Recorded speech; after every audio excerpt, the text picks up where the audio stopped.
Oh. So the good news is The other Mark. we get to talk to the other Mark now, as in Mark Rackley, about this stuff of citizen development. So who is Mark Rackley first?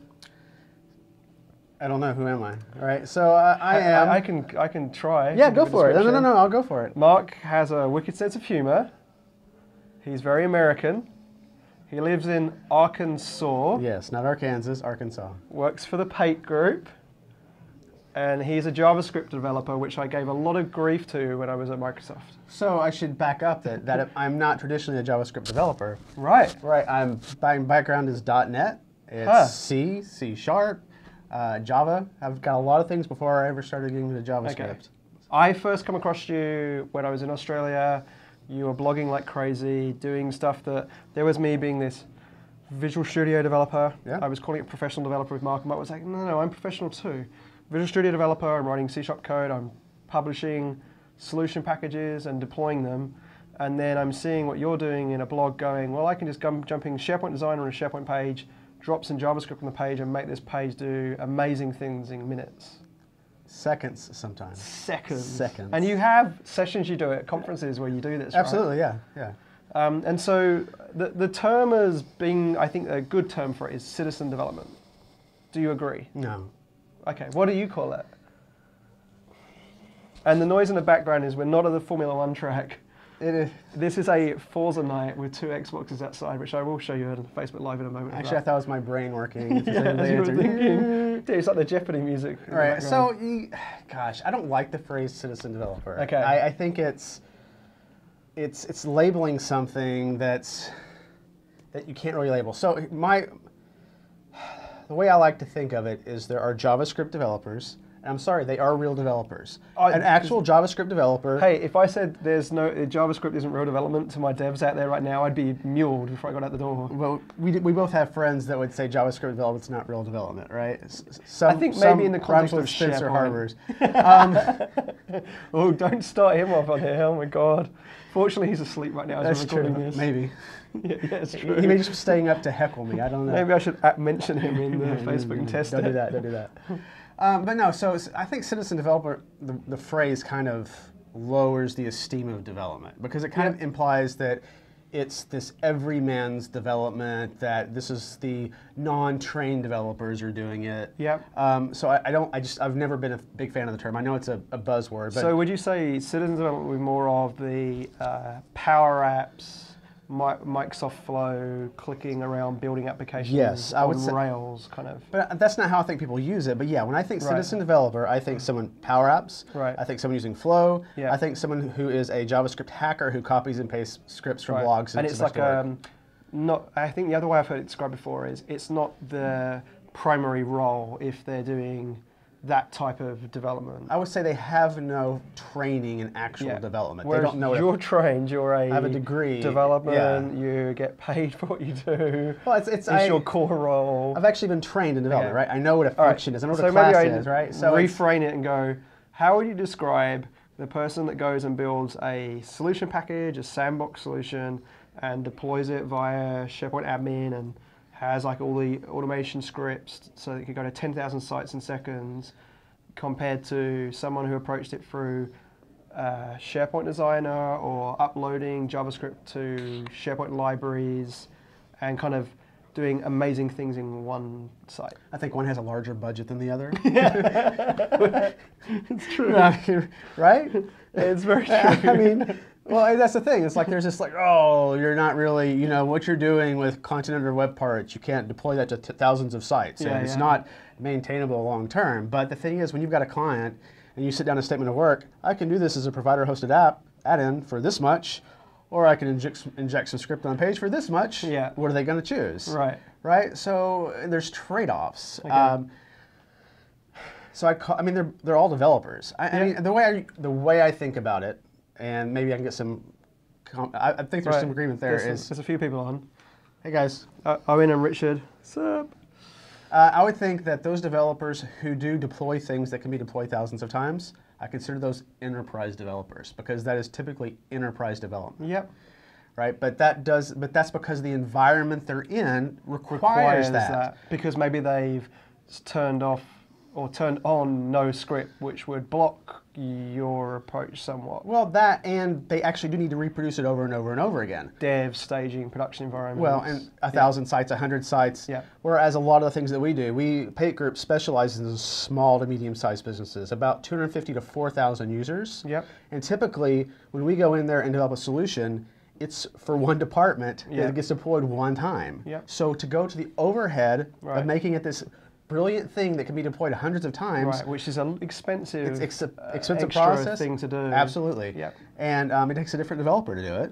Yep. And it's overkill because that's not what they need. It doesn't meet their requirements. Yep. Yep. So just because that's what you want to do, it's not going to serve your client best if that's how you're doing it. And the best example I ever had of that was, and that's how I discovered your stuff, was someone had seen your lists, either cascading drop-down forms and so forth. Right. And there's me originally kind of going, okay, how do I code this with C#? And I'm going to deploy these things as custom site columns and activate features and wrap it in a solution package, get it to the farm. And every time I'm testing it, I'm having to delete the site collection, create the site collection, redeploy, activate.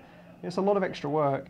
And then finally, someone demonstrated, SharePoint Designer, grabbed your code off your blog, added it as inside a content script editor web part or whatever it is on a page, and boom, it worked. And I was like, okay, but then how do I take that and then make this repeatable in other environments, other than my own dev machine and those kind of things? And I think that's kind of maybe the biggest divide between the two approaches, maybe. Oh, I agree. I mean, that's definitely one of the biggest ones. Yeah. And the way I like to talk about it in my classes when I talk about these workshops is, when I did the .NET in the early days, right, in 2007, when it was just all solutions and features, I would write a web part and be done in an hour, and then spend 2 weeks trying to figure out why it wouldn't deploy to production, right? So it's just like your deployment. Because of CAS policies. Right. Oh, it's SSO in production. Spencer Harbour's been in the environment and locked everything down. Exactly. Yes. Sorry, Spence.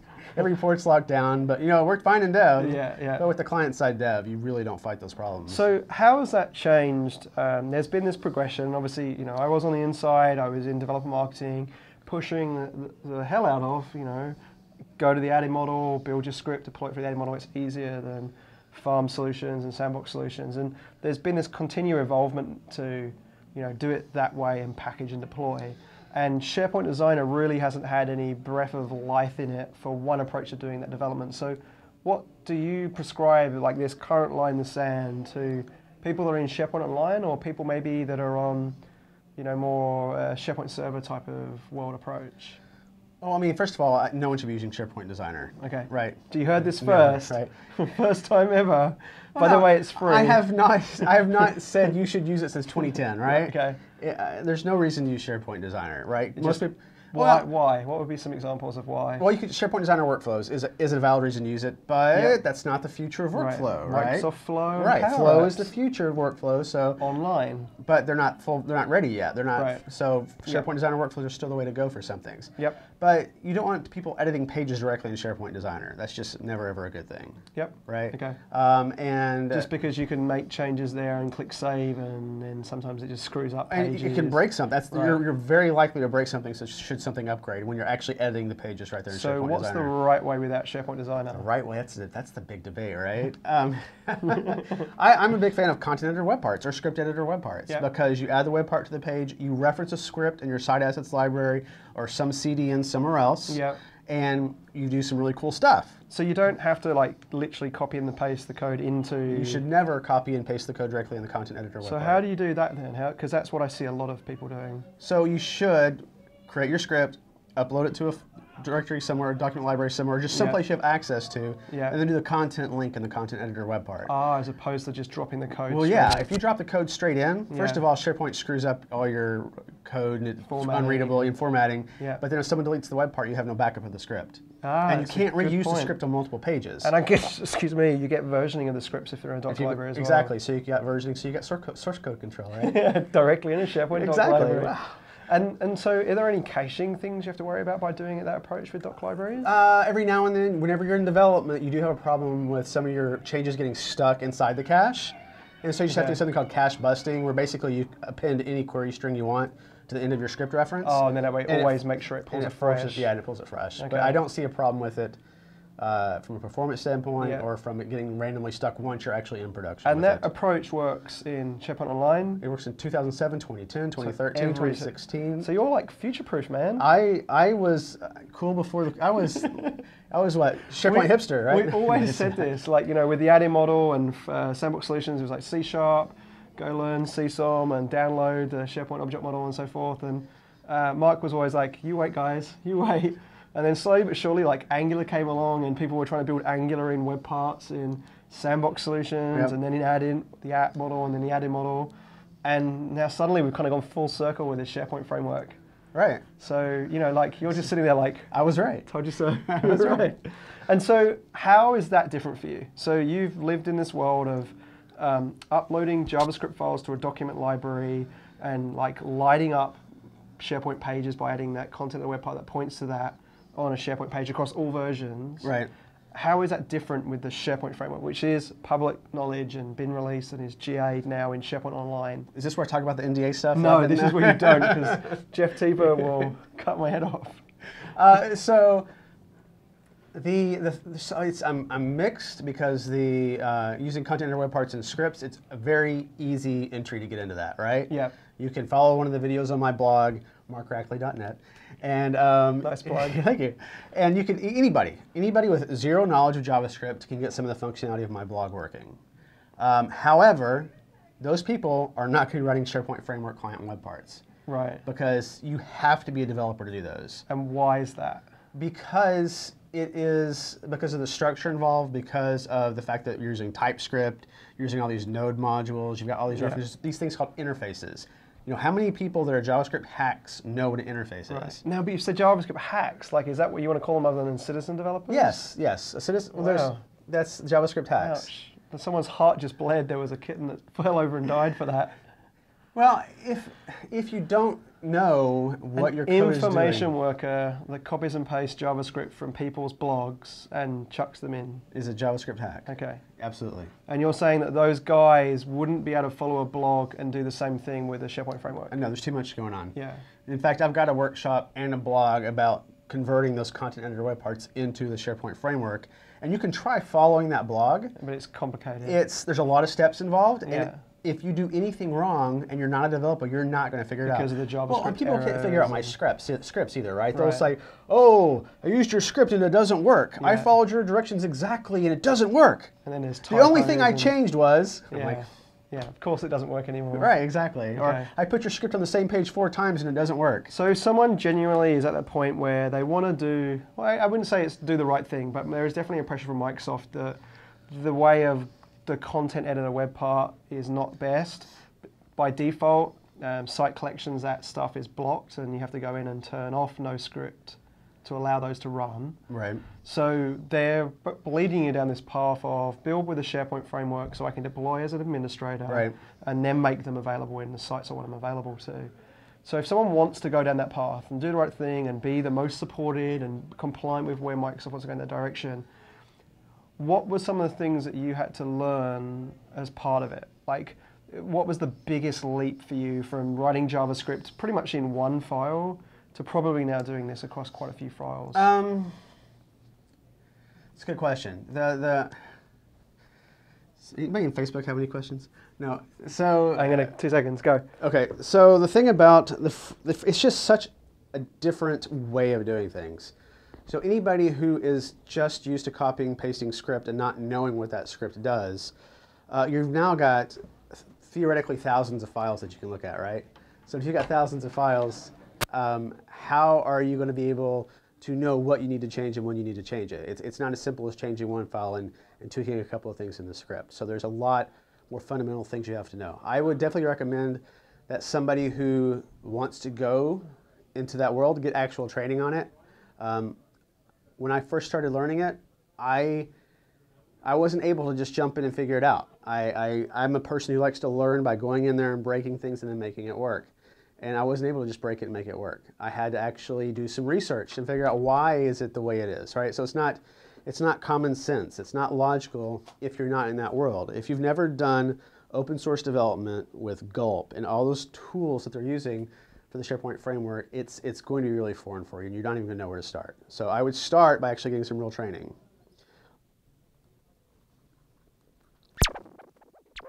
And more training. So I know that Andrew Connell has his website, Voitanos. He has a good course on mastering the SharePoint framework. I know that Waldeck has a great blog series on using the SharePoint framework. Chris O'Brien's another smart guy. But if you don't have training as a developer, using the SharePoint framework is going to be something that may be beyond your grasp. But I also know that that's not necessarily a bad thing if you can get the right client web parts, because right now for a lot of my scripts, if you want to use them, you've got to edit the script and tweak it to make it work in your environment. Where with the SharePoint framework, you get web part properties. So instead of having a user actually edit the script to configure that script, you can have them set properties and web part properties, and that way they're not going to be breaking your script. They're not actually in there digging in the script. They're just setting properties. So you're going to reduce user error by doing that. And you can also use those SharePoint Framework web parts, even if you have no script on your site. You're essentially saying it's way more complex for... Hugely complex. Okay, for people to get started in that way. Yes, absolutely. And you mentioned Andrew's content. Is there anything like other than Andrew's? Like everyone keeps pointing to Andrew's, and obviously, full disclosure, Andrew's a very good friend of mine and of yours. Some days. And I've worked with him a lot on this stuff in the past, and so he taught me 2007. So it is something that is key. So yeah, Waldeck Mastercast has a lot of great blog posts on the SharePoint framework. Chris O'Brien has some good blog posts. Chris O'Brien's good. I would get started with those guys and get in there and break some stuff, but it's a different beast. It just really is. And I think also, like, my experience from seeing the blogs you've been doing is that you're being very humble and open about the learning that you're doing, the change. And I think that's really good, because for people that come from a similar background, they're going to be able to maybe resonate more with what you've been doing than some of the other guys that, like Andrew Connell's been doing Node and Angular for a long, long time, so he kind of understands that world that maybe you've been the master in SharePoint JavaScript world for a long, long time, but not necessarily been doing as much of this newer JavaScript stack that now you're having to learn. And a lot of these people are just jumping right into TypeScript, right? Which you should be using to use the SharePoint framework, but if you're a JavaScript developer with no development background who's just kind of learned JavaScript on your own, I think TypeScript's also a huge hurdle for you. So my goal with the SharePoint framework is to take my audience, because I think my audience are those citizen developers that are copying and pasting the scripts from my blog, right? They may be hacks, but they're my hacks. Yeah, they're your babies. It's your fault. It's my fault. But no, my goal is really to figure out how to help those people get into the framework. Yeah. And so I want to help those people know how to use, without learning TypeScript, without messing with the tooling too much and letting it depress you, just start doing something in the framework. Like a low-touch way of doing it. Right, and that's where a lot of my content is going. So what's your opinion of something like what Michael Svensson has done with I called it Pandora's box when he announced it, which is basically it's the content editor web part that's deployable as the SharePoint framework. Yes. So it's legit in a way, right? What's your opinion of that? It's Inception. That's what it's Inception. Yeah. It's defeating the purpose of the SharePoint framework, right? Okay. But it would let someone was going to do it. Yeah. Right. If he hadn't done it, someone else it may have been me, right? So, we're right back where we started from, right? I'm torn. You're torn. Right, because I'm one of those people who you've got a job and you've got to get the job done. Yeah. Right? Period. Regardless of whether you're a JavaScript hack or you've been developing for 20 years, you've got a job and you've got to get it done. And if you've got a script that you can just copy and paste into his web part, his client web part, and it works and you're done, you can go on with your day, who's to say that's a bad thing? Right? But understand the implications of it. Understand that if you're just copying and pasting any script in there, you may be breaking the SharePoint app on your phone, right? Because if you're in there manipulating the DOM, which you can do with that now, it's going to have the potential to break you further down the line. So because you no longer have that script isolation. So it sounds like your wisdom is going to be the best way to follow it is through your blog. So markrackley.net. What's your Twitter account? mrackley. mrackley. Yes. Mrackley. Mr. Ackley. Mrackley. Actually, Mr. Ackley. That's kind of. That's what the other Mark calls me, as Mr. Ackley. That's clever. Okay, well, look, I appreciate your time. Absolutely. There is beer, wine, and pizza outside, and racing. So I'm not going to hold you from that. There is a pizza with bacon on it. Okay, we'll make sure of that. Excellent. So we kind of tick the boxes on your MVP kind of requirements to be here. No purple Skittles, though. I need a bowl of purple Skittles. So. Next time. Okay. All right. Cool. Well, look, appreciate your time. Hopefully everyone that's watched this is appreciate it too, and we'll definitely get back on for a podcast, see what your learnings are in a few months. Sounds good. Thanks, man. Thanks, guys. Let me shake my hand.